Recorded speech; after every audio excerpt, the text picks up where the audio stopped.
I never meant to let a stranger move into my house, especially not a boy half my age with eyes that made me forget how to breathe.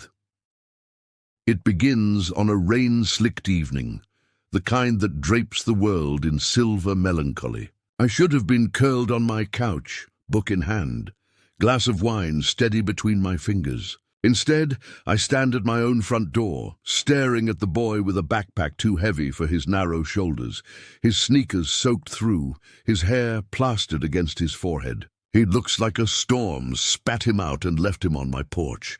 My chest tightens because he shouldn't be here. No one should be here. But I'd put the ad online 2 days ago, a spare room for rent, barely described, posted half-heartedly at midnight when loneliness pressed too cruelly against my ribs. And now, somehow, impossibly, he's real. I'm here about the room, he says. His voice is low, almost apologetic, like he doesn't quite believe he deserves to speak. His fingers clutch the strap of his bag as if it's the only thing holding him upright. I should say no. I should tell him it's a mistake, that I've changed my mind, that I don't want some stranger weaving himself into the silence of my home. But instead, I step back. Come in! The words taste dangerous on my tongue. He moves past me and the air changes. He brings the scent of rain, of wet cotton and cheap soap, but beneath it something raw, something warm. His presence bends the quiet, turns it into something charged. I watch the way his eyes flicker around the living room. Not judging, not calculating, just observing. His lashes are wet, casting shadows like delicate brushstrokes against his skin. I'm Noah, he says softly. I nod, because saying my own name feels strangely intimate now. He's standing close enough that I catch the rise and fall of his chest, the faint tremor in his hands. He's nervous, vulnerable, and that vulnerability tugs at something reckless inside me. Why here? I ask. My voice is too sharp, so I soften it. Why this place? He shrugs, gaze lowering to the floor. It was the cheapest ad that didn't look like a scam, and I don't have anywhere else. The honesty in his tone slices right through me. I should be practical. Ask for references, proof of enrollment, details about his life. Instead, I find myself asking, "How old are you?" 19, he replies, meeting my eyes this time. There's no hesitation, no flinch, just truth, steady and unguarded, and for one dangerous moment I forget how to breathe again. I turn away, motioning toward the hallway. I'll show you the room. The corridor feels narrower with him following me. I'm hyper-aware of his footsteps behind mine, of the way his presence fills the air, of the silent question I can't name, yet pressing between us. I open the door to the spare bedroom. Modest, simple, a bed neatly made. Curtains drawn against the storm outside. It's not much, I say, almost embarrassed by the plainness. But when I glance at him, his expression is soft, almost reverent. It's perfect. His voice holds a gratitude so raw it burns. Something unsettles in me. A piece of the loneliness I've worn like armor shifts, cracks. I grip the doorframe tighter, grounding myself. You can stay, I hear myself say. His exhale is shaky, relief pouring from him like he's been holding his breath for days. He drops his bag to the floor, and for a fleeting second his hand brushes mine. It's accidental, barely a whisper of contact. But the jolt it sends through me is anything but small. My skin tingles, my pulse surges. I withdraw too quickly, hiding behind formality. Dinner's at 7. Bathroom's down the hall. Don't touch the cabinet in the kitchen. It sticks. He almost smiles. Just a flicker, but it's there. And it's dangerous, because it makes me want to see it again. The rain outside beats harder against the windows. Inside, silence blooms between us. Thick, magnetic, I should leave. Give him space. Let him unpack, let him breathe, but my feet don't move. My gaze lingers too long. And his meets mine with a quiet intensity that feels like the start of something neither of us asked for. Finally, I force myself to step back, to break the spell. "Good night, Noah," I whisper. Even though it's barely evening, he nods, that almost smile ghosting across his lips again. Good night. But as I walk away, heart pounding too fast, I know this: I've just invited more than a tenant into my home. I've opened the door to something that will ruin me. It's strange how quickly silence learns to carry his shape. Days blur, and suddenly Noah isn't just a guest in my house, he's everywhere. His shoes by the door, his laughter leaking faintly through the thin walls, the scent of his soap clinging to the hallway long after he's showered. My once lonely rooms feel haunted now, not by ghosts, by him, and the worst part? I don't hate it, I pretend I do. Pretend I sigh when he leaves coffee mugs on the counter or hums absent-mindedly while studying at the kitchen table. But the truth? Every sound, every trace of him is a reminder that I'm not alone anymore. And that terrifies me. Tonight the house is quiet, except for the storm still grumbling outside. He's in the living room, textbooks spread out across the table, lamplight catching in his hair. I hover in the doorway longer than I should, watching. Need help? I ask, finally stepping inside. He looks up, startled. Those eyes, God, they catch me off guard every time. They're too honest, too steady. Yeah, maybe. He pushes one of the books toward me. Economics. Not exactly my strong suit. I sit beside him. Too close, but neither of us moves away. The table is cluttered. Pages filled with neat pencil notes, ink smudges along the edge of his hand. He smells faintly of citrus shampoo, and the nearness makes my pulse trip. I point at a chart. This part, it's just supply and demand. Think of it like... I pause, realizing I'm rambling, and laugh softly. Never mind. You probably don't want me lecturing you. No, I do, he says quickly. His voice is earnest, like a boy afraid of being misunderstood. I like when you explain things. Makes it feel less impossible. The compliment sits between us, heavier than it should. My cheeks warm, and I look away, pretending to reread the page. You're not as bad at this as you think, I murmur. His smile is small, but it reaches his eyes. And something dangerous unfurls in my chest. We work side by side, but the air between us feels like a live wire. Every time our elbows brush, every time his hand moves near mine, I feel it, like static sparking under my skin. After a while, he leans back, stretching, his shirt lifting just enough to reveal the sharp lines of his waist. I look away too quickly, ashamed at how my breath catches. Thanks, he says, softer now, for letting me stay, for this. The gratitude in his voice is too much. I want to dismiss it, brush it off, but when I glance at him, his gaze is steady, unflinching. It pins me to the moment. You don't owe me anything, I whisper. I know. His jaw tightens, then relaxes. But I want you to know, it means more than you think. Silence falls again. Not empty, not cold, charged. His words hang between us like a secret neither of us is ready to name. I stand too quickly, pushing the chair back. I'll make tea. In the kitchen, my hands tremble against the kettle. I tell myself it's just nerves, just the strangeness of sharing my space with someone new. But deep down, I know the truth. I'm drawn to him, and it's wrong.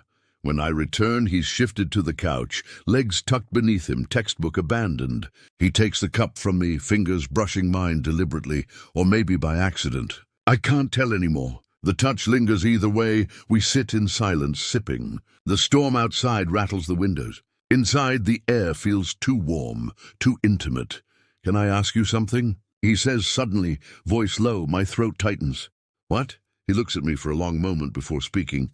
Why did you post the ad? You don't seem like someone who'd want company. The question is a blade, sharp and unexpected. I should lie. Say it was practical, financial, anything but the truth. But under his gaze, I can't. Loneliness, I admit softly. The word feels like a confession. The house was too quiet. Something flickers in his eyes. Understanding, maybe. Or something more dangerous. He leans forward, elbows on his knees, studying me like he's peeling back layers I didn't know I wore. You don't seem lonely now, he says. The words steal the air from my lungs. My pulse hammers, my body trembling with the weight of something unsaid. I open my mouth, ready to respond, but the power flickers. The house plunges into darkness. We both inhale sharply. The storm swallows the silence. Rain lashes the windows, thunder rolls deep. In the sudden darkness, his voice is closer, lower. Stay here, he whispers, and for a moment, one dangerous, breathless moment, I want to. The power outage stretches minutes into hours. Shadows lean long across the walls, the storm pressing close against the house. It feels like we're sealed inside a secret, the outside world stripped away. Just him, just me. Noah lights a candle he finds in the drawer, the flame trembling as if it knows what it's caught between. His face glows in the flicker, softer, sharper all at once. The hollows of his cheeks, the curve of his mouth, the storm-dark eyes that won't let me look away. "Guess it's just us," he says quietly. The words settle too deep. My breath catches. My hands ache to do something, anything, to distract me from the weight of his presence. But I only sit. Still, my heartbeat louder than the thunder outside. He sits closer than before. Not touching, just nearer. His knee almost brushing mine. His arm resting on the couch back, not quite behind me, but close enough that if I leaned just slightly, I'd be in the circle of his warmth. I shouldn't want it. God, I shouldn't, but I do. "You're cold," he murmurs. "It isn't a question." His hand moves before I can stop it, fingertips brushing my wrist. Just the barest contact, but it's enough. My skin burns beneath his touch, heat racing up my arm, straight into my chest. Noah. My voice breaks on his name. A warning, a plea. I don't know which.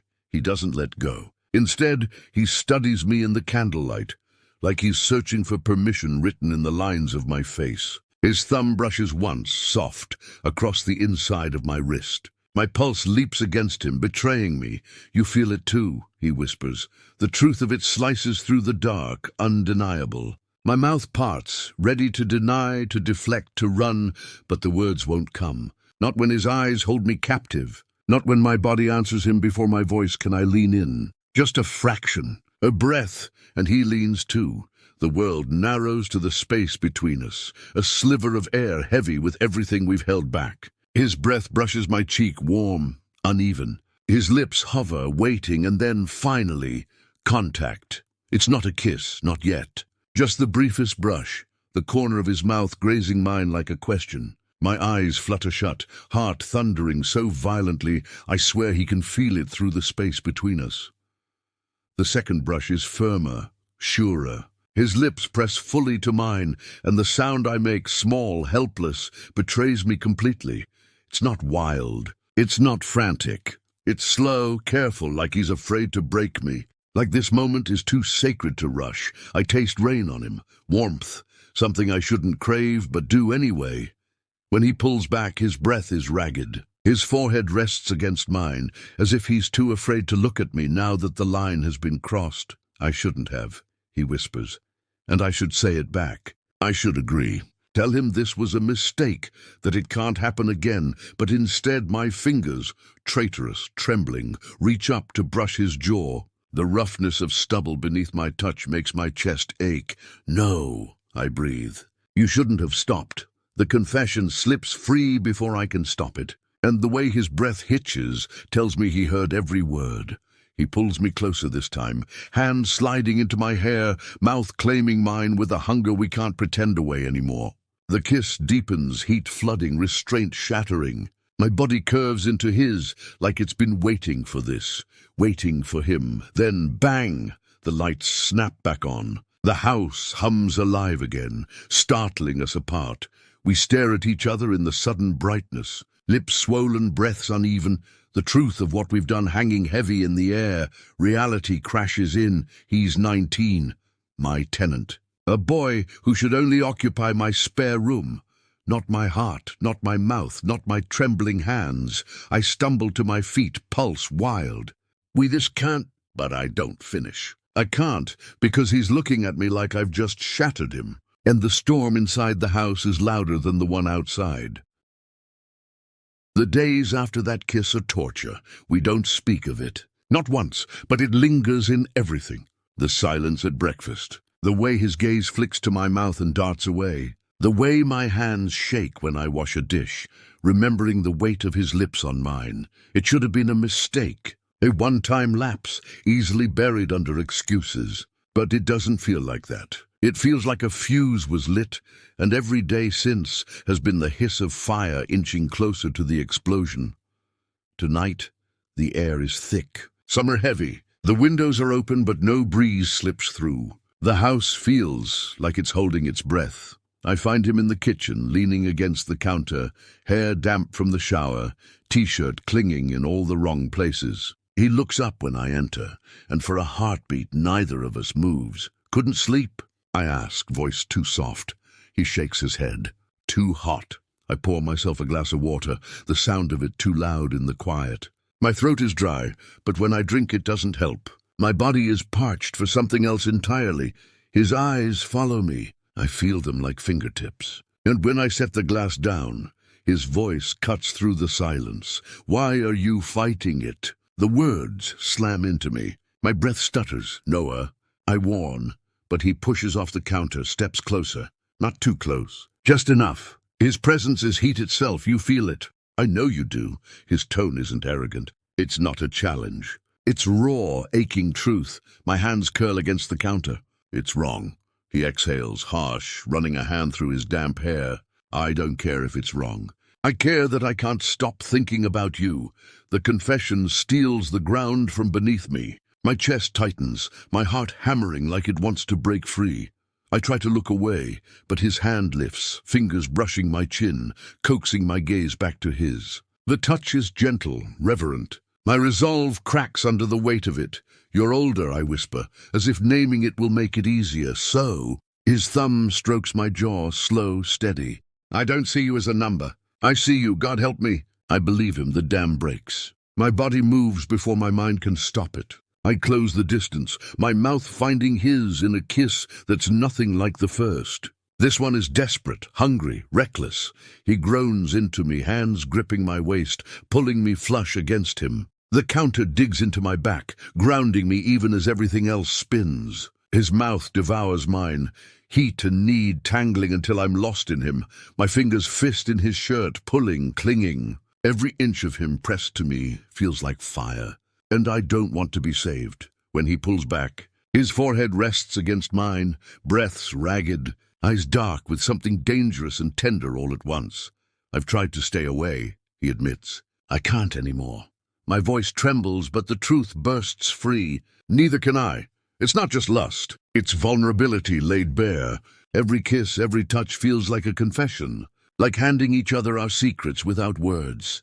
His lips find mine again, slower now, reverent. His hands trace the curve of my waist, my back, as though memorizing me. My own palms press against his chest, feeling the wild rhythm of his heart, proof that he's as undone as I am. I don't know how long we stand there. Seconds, hours. Time bends around us. But when we finally break apart, the world feels different, shifted. We can't go back.